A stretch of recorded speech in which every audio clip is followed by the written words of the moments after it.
E logo depois, exemplificando bons olhos, Jesus fala: olhai os lírios do campo. Falando da provisão de Deus, ele mostra que Deus cuida dos seus. Logo, a necessidade de ser obsessivo na busca de riquezas é fútil e desnecessária.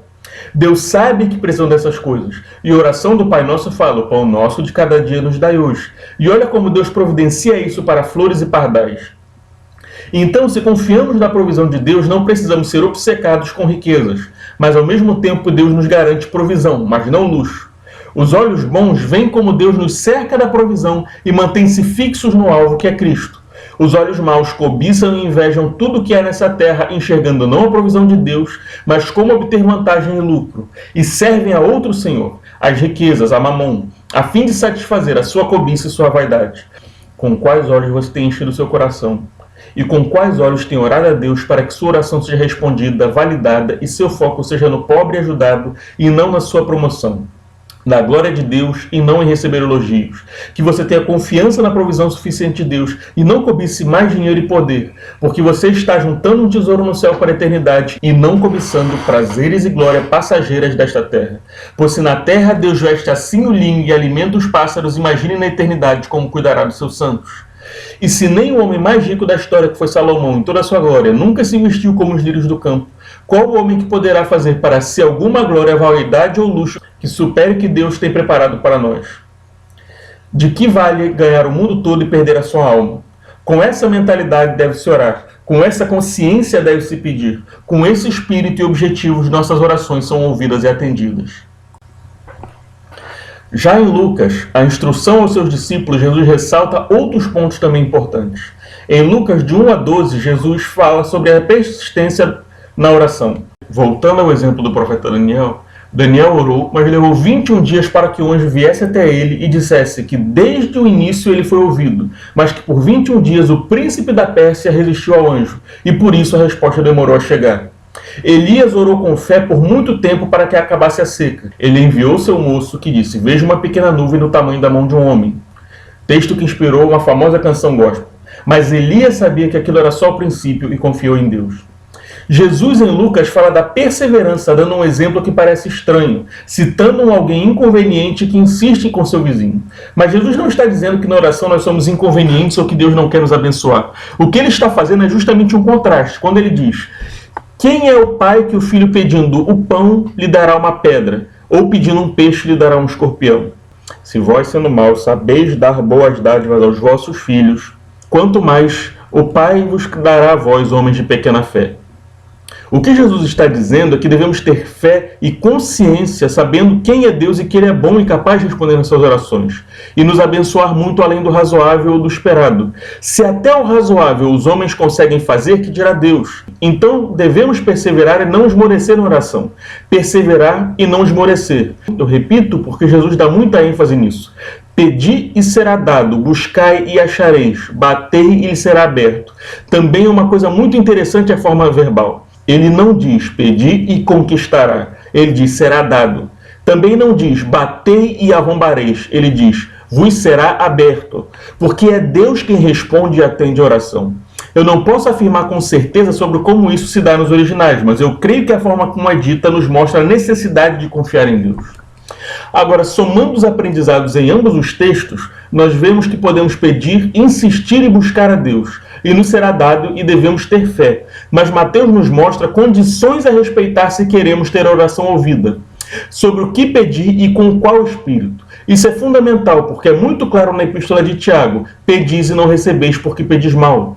E as questões observadas em Mateus mostram que a persistência ensinada em Lucas não é sozinha a condição de ser respondido. Tudo isso mostra formas de oração e não apenas uma repetição.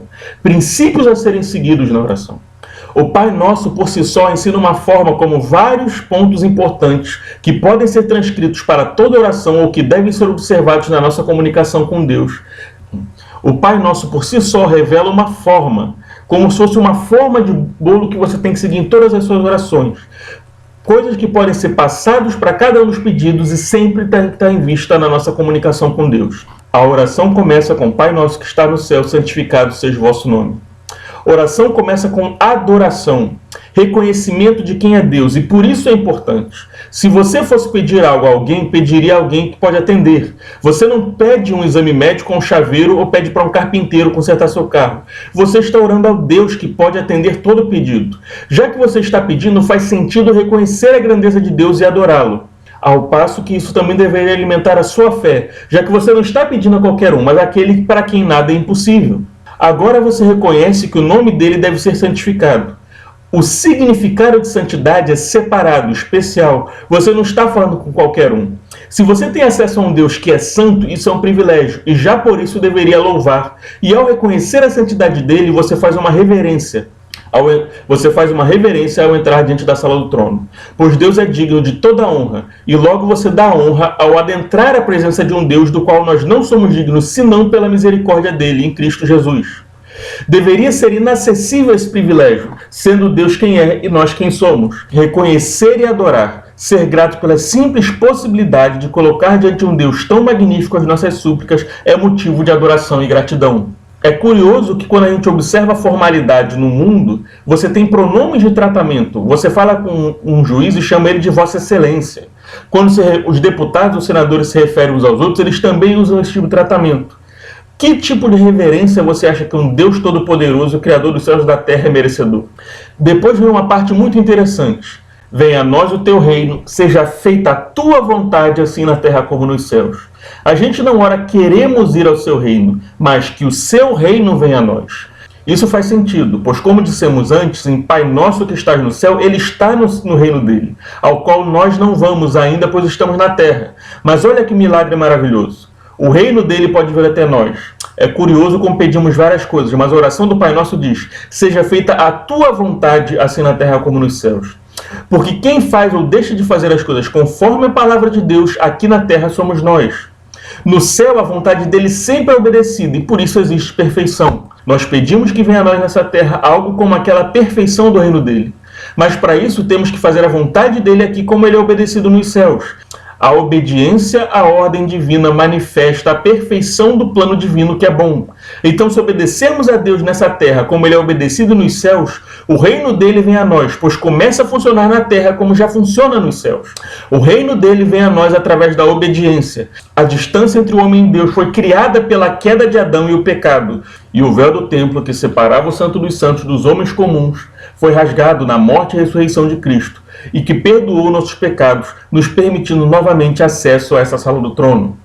Mas também nos capacitou a viver em santidade, pois Cristo derrotou o pecado e a natureza adâmica, manifestando na terra o reino de Deus como se nunca tivéssemos sido separados dele, obedecendo como ele é obedecido no céu, como fora no plano original da criação.